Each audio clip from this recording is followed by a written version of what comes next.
apat si Guillermo de Ocampo. So, dahil ito yung mga pangalan, sa kanila sinasalin yung dokumento. Sa kanila, okay? At ang tawag naman sa dokumento ng de Ocampo ay OCT 779. Oo, 779. So, ilan na OCT alam nyo ngayon? Diba? Yung Quezon Domingo, ang sinorvey nila ay entire Luzon only. Entire Luzon lang. From Batanes to Bicol, Palawan, and Mindoro, Marinduque. So, may survey yan. Yung Maharlika, kingdom siya. 01. Ang tawag nung natitulan niya, hanggang Hawaii na eh. Hanggang Puerto. Nasa ako. Ha? Ngayon, pumasok sila noong 1898, 1901. Pini-implement. Nasakot tayo, 1898 ng Amerika. American regime, pinasok na tayo. 1898. Noong 1898 hanggang 1946, government ito ng Amerika, tandaan niyo. No, kahit na nagkaroon na ng independence noong 1945, tumatakbo pa rin ang transition government 1946. So, kailan tayo sinaklaw ng government ng Amerika? Since 1898 to 1946. Noong 1901, dahil magulong lupain sa Pilipinas, nagtakag ng batas Torrent System Law ang government ng Amerika. November 6, 1901 o 1903. Saan yun na, i-google nyo. Ha? Na ang akala natin, original sila. Pero kinuha pala nila yon doon sa 1858 ni Robert Torrance Sr. Si Robert Torrance Sr. naging premier ng South Australia. Dahil magulo rin ang lupain sa South. Ay may-ari siya ng barko sa South Australia. Inadapt niya ang approved court ownership. Ano ibig sabihin doon? Bago masabing ikaw ang may-ari ng barko ito, ay patutunayan ng korte at nanatagan nila ng maayos na batas na ikaw ay may-ari ng barko. Inadapt niya yun sa lupa. Dito sa legislation ng Asia Pacific, South Asia Pacific. Inadapt yung tinatawag ngayon Torrance System Law Act 1858. Kaya ang Torrance naka-origin sa South Australia. Nang ibig sabihin ni Robert, walang magkakaroon ng ownership nang hindi aaprubahan ng court. Yun yung ibig sabihin ng Torrance sa kanya. So ibig sabihin, kasi dito sa atin, di ba? Pupunta tayo ng LRA, dudukutin yung kung anong mga instrument meron sa LRA, idudugtong sa iyo yung number. Apo. Ha? Minsan mahaba pa sa cellphone number mo yung number yung bibigay sa'yo. Di ba? Totoo yun. Ha? Magugulat ka, ba't napakakaba nito? Paano ko pa matatawagan ito? By experience ko din, nakita ko yan sa Montalban, no? Kaya nagtanong kami ng lawyer ko. Sabi ko, ikaw naman, sa panyero. Sabi ko, ang galing-galing mo. Nag-i-issue ka ng maling titulo. Abogado ka pa naman. Falsified document na yan. Di mo ba alam madidisbar ka dyan sa ginagawa mo na yan? Kasi kinukuha rin nila yung Montalban using TCT na ang haba na numero. Mahaba pa sa cellphone ko, maniwala ka na. Bakit ka gano'n napakahaba ng ano nun? Kasi nga ganito, dahil sa 01-4 at sa pamamiki ng LRA, ang korte ni Agana ay inabolish na ang 01 to 100,000 na TCT number. 01 hanggang 100,000. 100,000. Oo. Kaya mga tinama na magaling, nag-invento ng numero. Di ba? Dahil nakasin yung 100,000, naglagay naman sila, nag-start sa 200 naman. Dinagtungan. Para masabi naman na, hindi naman kami sakot ng 100,000. Gago, di ba? Nakaiwas. Nakaiwas pero hindi niya alam, falsified yun. There's no such thing as 200,000. 100,000 lang anticipated. Ha? Kaya lumalabas yung sa reklamo, sa pero meron tinatawag na OCT 333. O tanong, sakop ba sila ng null and void? Malaki yung regalado. O, sakop ba sila? Kasi ang ginagamit na titulo, OCT 333. Sakop ba sila ng null and void? Issue ni Agana. O, ang kinancel, 01. Hanggang 1,000. 200,000. O, ayaw sumagot yung iba. Gaya niya, ayaw sumagot. Siyempre. Lagpas talaga sa 100. Isa-isa natin. Ano susunod sa 1? 2, 3, 4, 5, 6, hanggang 100. O, cancel yun. O, susunod sa 100, 101. Hanggang 500, cancel yun. O, ano susunod sa 500? Hanggang 1,000, cancel yun. Hanggang umabot ng 100,000 ang bilangan natin. Saan ka nakalapag yung 333? Price. Kanina ba yung Hyundai? Non-employed din siya. Oo, sir.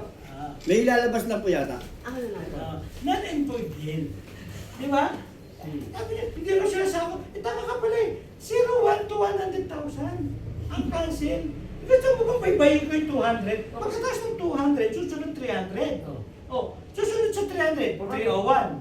Hindi, 301. Hanggang magkaroon ng 325, 330. Oh, ano susunod sa 330? 31, 32, 33. Sakop ka na ba? Hindi pa. Sakop ka, di cancel ka.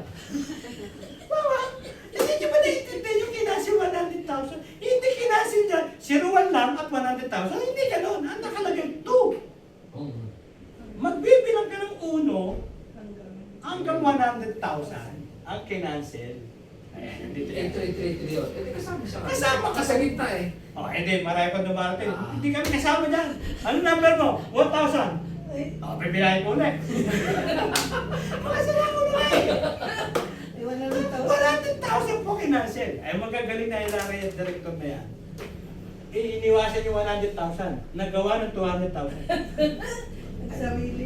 Kaya humaba numero. Hindi nila alam saan lalagay yun. Sabi ko, nagay nyo sa globe. Baka tanggapin pa yung numero nyo. Oh, natakot yung panyero eh. Kasi kaya kami nag-i-issue doon, nag-meeting doon. Dinurog yung mga buntok ng mga tao. Ginawa nila eh. Doon sa Montalban, tinawag ko ako advisor. Di ba nagbaha doon? Oh, tinawag na ako eh. Kasi paano ba, naka-master survey na. Na-torres na namin, 114 hectares. Bumunta ko eh. Oo, binayaran ng Farmers Association yun. Tapos lahat ng members, 200,000, segregation, isa-isa pupunta rito. Para bibigay namin yung torres system nila. Okay? Ganun yung naging patakaran. Eh, winasak nila. Kaharap na yung mga manager sa hearing kami ng barangay. Sa tingin nyo, legal po yung ginawa nyo. Oo, sigurado kayo. Tinitiyak ko sa inyo itong farmers. Patutunayan nila. Illegal po yung ginawa. Advisor lang po ako ha. Pinalalabas na customary daw yan ako. Sabi ko, yung inisyu yung TCT, sinasabi ko na sa inyo, hindi naka-decree sa Montalban. Yung decree ninyo, nandoon sa Iloilo, Panay. Ano? Parang sa ano? Sa Southridge. Ayun na siguro. Parang sa No? Southridge. Hindi nagbulat siya gano'n. Ano dito? Yan nga yung minamaster ko lupa. Lahat ng decree. Alam. Pag binanggit mo, sinasabi ko, taga-Panay ka ba?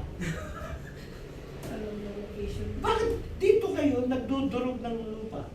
Hindi naman kayo taga-Panay. Hindi naman Panay ito Montalban. Montalban po Rizal.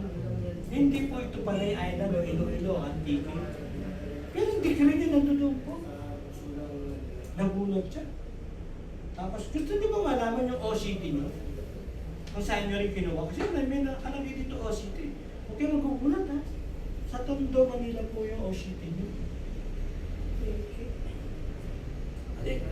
Gano'n na siya. Kaya, pag hindi niyo pa binayaran yung pinagigibahan ng bundok dito, ikaw, Panyero, i-disbar ka namin. Bakit? Falsified document yan. Ang tagal-tagal mo ng abogado, nag-i-issue ka ng falsified document. Ha? Kayo mga manager ng quarry dito, hindi kayo lalabas dito hanggang di bayad yung mga pinagdudurog nyo. Bundok at halaman at puno. Ngayon, tanong ko sa inyo, tatapusin ba natin itong hearing na to o gusto nyo pang magpuntahan tayo sa korte? Sagot agad, di ba? Magbabayad na po kami. Sabi ng manager, good! Di ba? Kasi kinakabahan na yung lawyer. Dahil, pag hindi natin tinapos ito, gusto niya pang pahabain.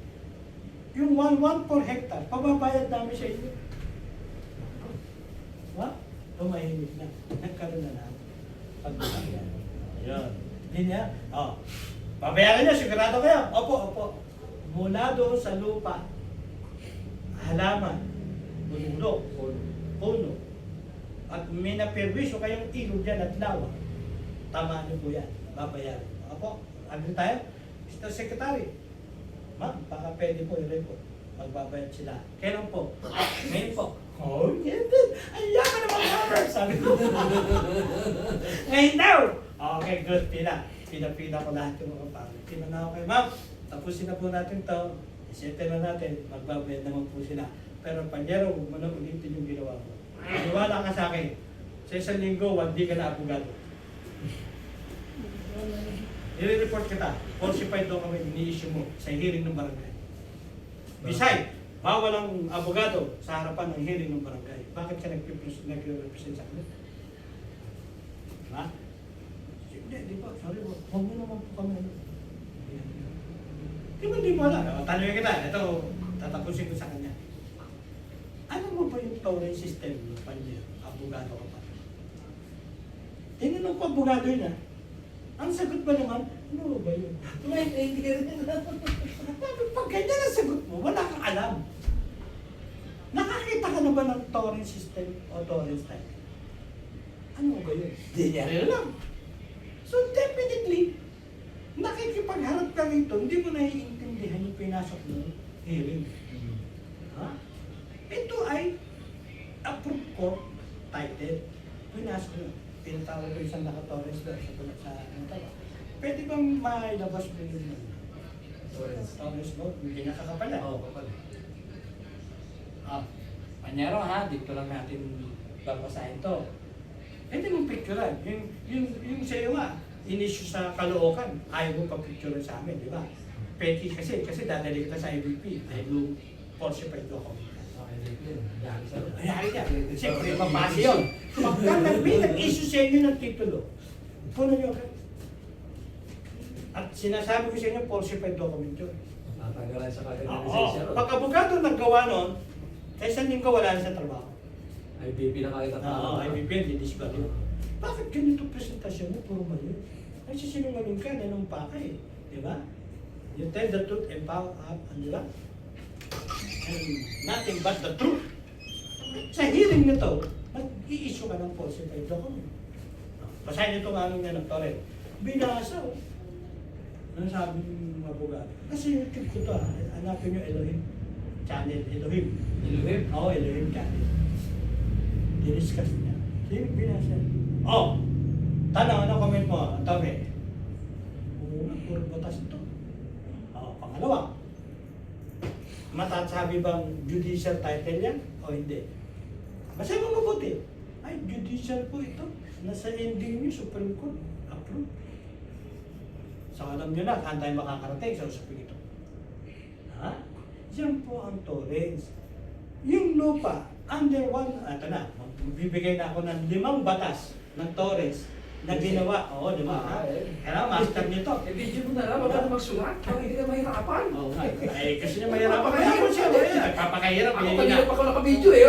Ay, papakahirap, inaawat mo. Bayan mo lang. Okay? Sige, makikikopya ka lang. Oh, ganito. May 5 titulo, ay may 5 batas ng Torres. Yun nga, yung November 6, 1902. Issue yan ng government ng Amerika. Ang tawag sa batas na yan ay Act 496. Act 496. Oo. Yung kumukover ngayon sa trabaho ng LRA, yan yung tinatawag na Act 496. Land Registration Act. Kaya nagkaroon ng LRA because of Act 496. Tama? Yan. Lahat ng mga nagre-register ngayon, na lupa, dapat gagamitin yung batas ng Act 496. Ano nakalagay doon sa Section 45 ng Act 496? Walang magkakaroon ng registration at ownership nang walang decree ang lupa. Dahil ang decree ay magiging asawa ng may-ari habang buhay at forever. Magkakaroon ka ng forever ang lupa. Section 45. Obtaining a decree is by approving ng court. RTC, Regional Trial Court, Manila Trial Court, Metropolitan Trial Court, o Supreme Court, o Court of Appeal. Basta bigyan ka niya ng decree. Bago mo masabing ikaw ang may-ari. Sa ano ibig sabihin? Diba? May nangyayari ngayon 3 titulo sa Pilipinas. Ha? Pinalabanan ko sa kanya. Ito ay administrative title, issue ng government. Yun ito, di ba? Yung native title, issue ng elders of the tribes. Basta may tribo dyan. Mag-usap-usap sila. Sabihin niya, Dato, yung 10 hektarya doon sa manggahan na yun, nakaikot naman yung 10 puno ng mangga doon sa 10 hektarya. Ikaw na may-ari doon.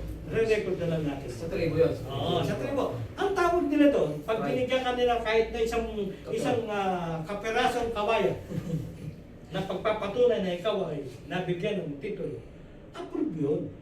Dahil Section 11 ng IPRA Law, the elders of the tribes, the ICC o IPs, the Independent Cultural Communities and Indigenous People, can issue a native title. Tama? So, ang native title ngayon, pangalawang titulo. Tama?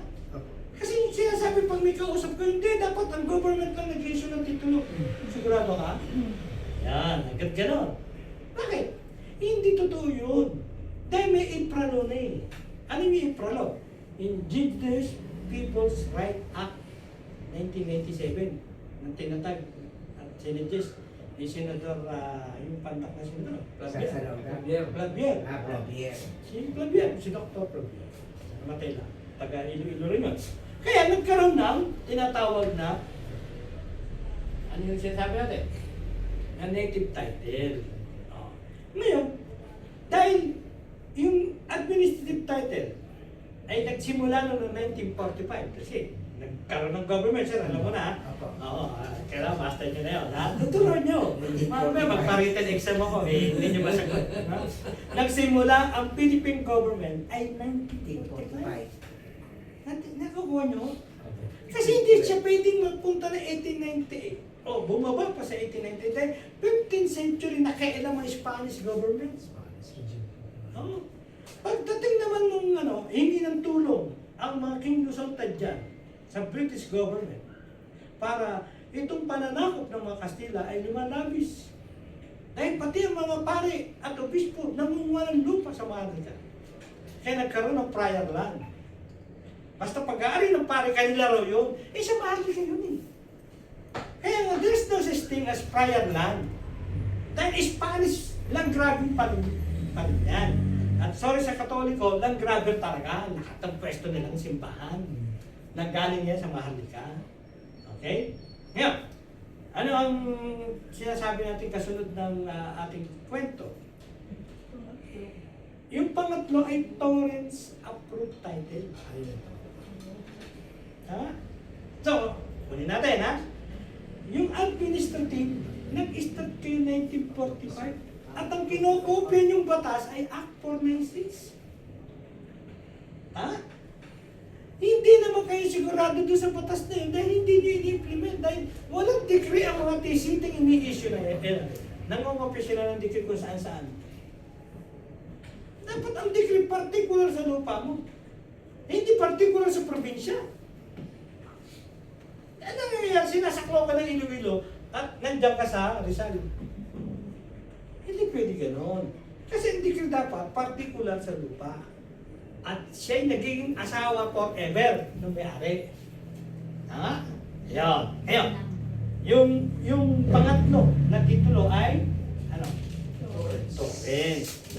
Kaya nag-start ang Torrens. Sa unang batas pa lang yan. yung 1898, in-implement ito sa Amerika, sa Massachusetts, USA. Yung Massachusetts, USA, dyan yung Harvard University, yung mga magagaling na mga intellectual person, dyan nag-aaral. Hindi na ako mag-aaral dyan eh. Kaya napunta sa Cubao, Harvard. South Street. New York ko ba? Hindi ako nakarating ng ano eh, ng Massachusetts. Di ba sa Oo. Harvard? Kasi magre-research ako ng Torrance dun eh, kung mapunta ako. Dahil sila naka-Torrance. Oo. Lahat ng lupain ng Massachusetts, USA, 11 state ng Amerika ay nagto-Torrance na. Minnesota, Chicago, Ohio, marami na. So, yung Massachusetts, dahil yan, kailan ba natatag ang Amerika? 17th century sila. At nung sa pool na yung 1858, ginagamit ang Torres, in-apply nila ito. In-apply nila to. Ito'y kwento naman ni Justice Pulo. Kaya sinusundan ko na rin yung upload ni Justice Pulo.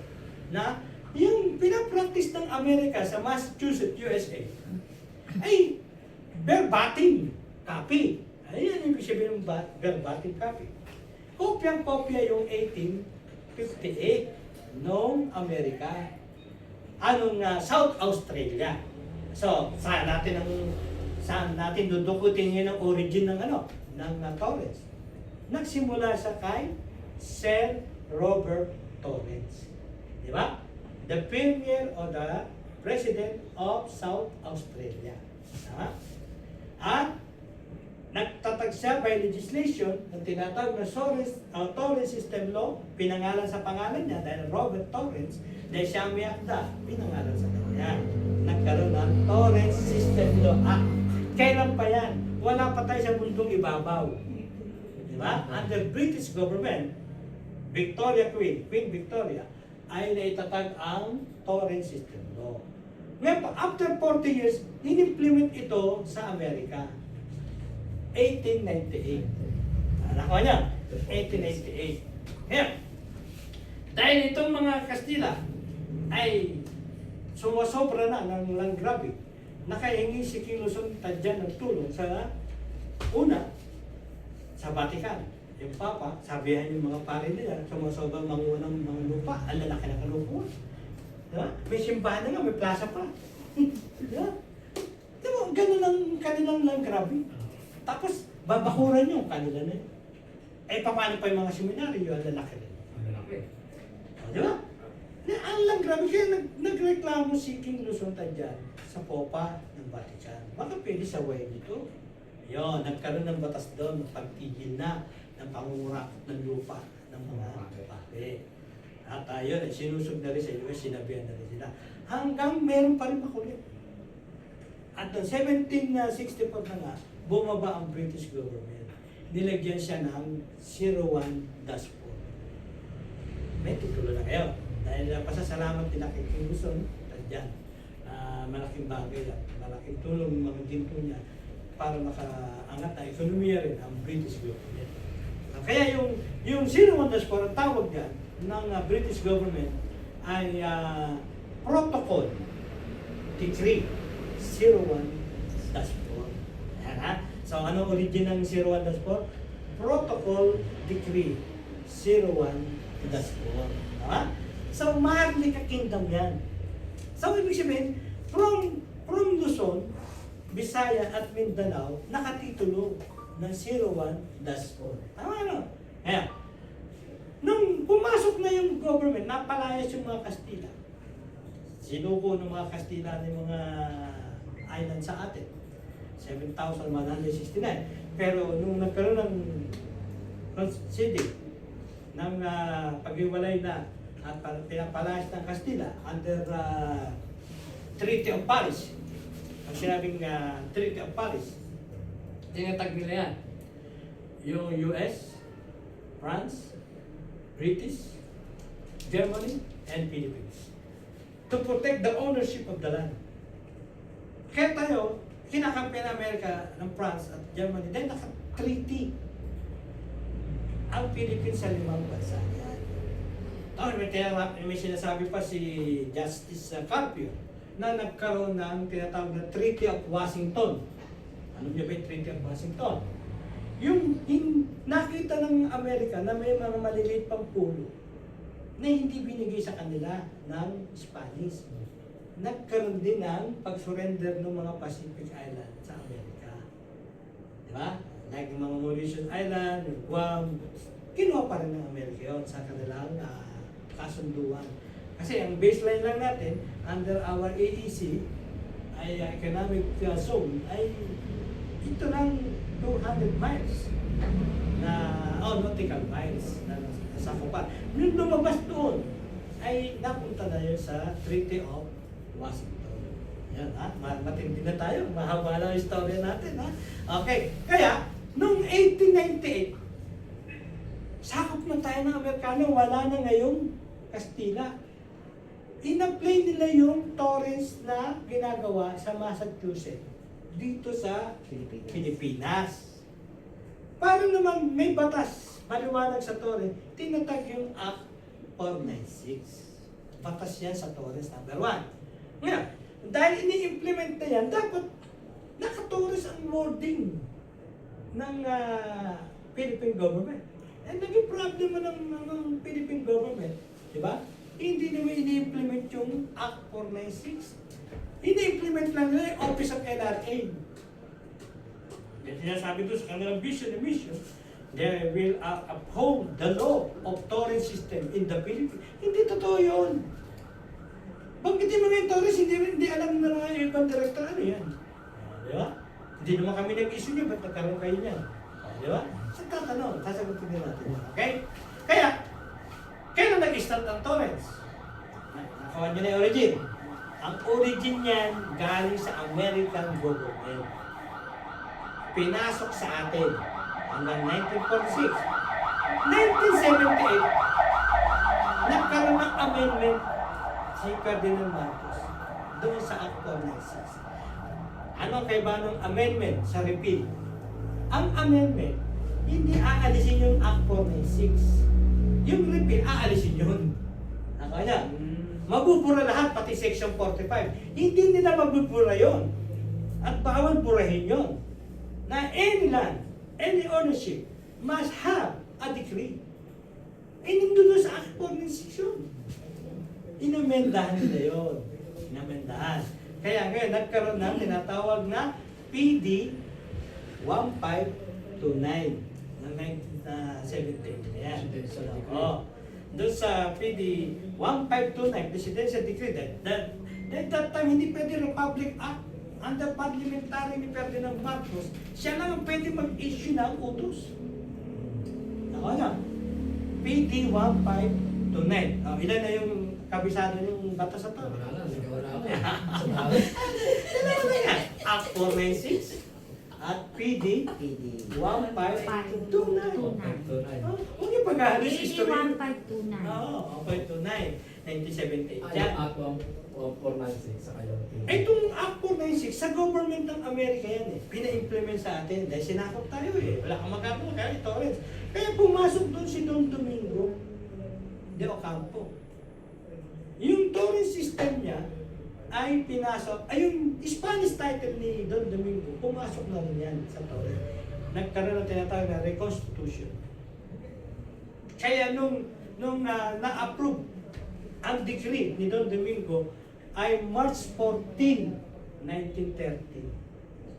1930. Oo. 13. Meron pa tayong decree dyan. Ano, Mike? Yung sample ng ating decree. Yan o. Karon, pakuha nga tayo ng sample ng 01 yung decree ng Guillermo. 10139, no? Pati, parehan ng share yung decree. Papakita natin sa kanila yung decree pa. Decree, yung sabi ni Pastor, 10139, 10139. 101. Yung decree, pwede ka papakita.